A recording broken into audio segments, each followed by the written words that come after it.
घरचा तंत्र या चॅनलमध्ये मित्रांनो सगळेजण स्वागत आहे। बघा, आज तुम्हाला एक मोहन, वशीकरण, आकर्षण याच्यासाठी तुम्हाला आकर्षण एक टिळा सांगणार आहे, जे कपाळाला टिळा लावायचा।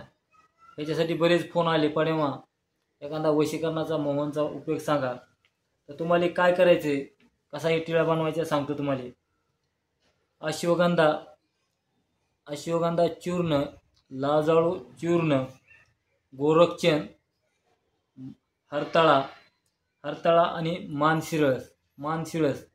परत एकदा सांगतो, अश्वगंधा, लाजाळू, गोरक्षण, हरतळा आणि मानशिळस हे सर्व समप्रमाणात घ्यायचे। तुम्हाला समप्रमाणात चूर्ण करून ह्याच्यावर तुम्हाला एकत्र गेल्यावर अगरबत्ती, लोबान, गुगोल याची धुरी देऊन ह्याच्यावर तुम्हाला एक जप करायचा आहे।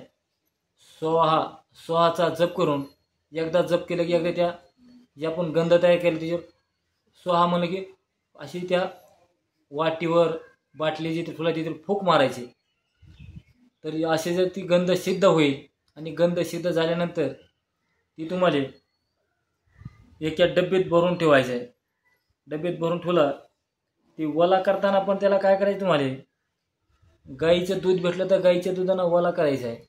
जसं लागेल तसं तुम्ही डब्यात घेऊ शकता, उली बारक्या डब्यात। सगळ्याच एकदा वला करायची गरज नाही।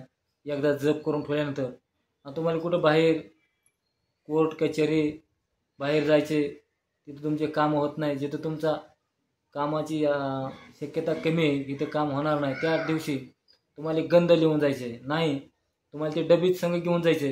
कार्यालयाच्या जवळ गेलं, दुपारून समजा काम आहे 4 वाजता परत तुम्हाला त्याचा टिळा लावून घ्यायचा आहे। त्या माणसाच्या समोर जायचं, तुमचं वशीकरण त्या क्षणात होईल, तुमचे कामं सगळे होणार आहेत। म्हणून त्याला वशीकरण मोहन सगळे तर रामबाण असा उपयोग आहे। जेवढा होईल तेवढा व्हिडिओ शेअर करा, लाईक करा, घंटीचं बटन दाबा। परत आपण मित्रांनो एका दुसऱ्या व्हिडिओमध्ये भेटू। चला, राम राम।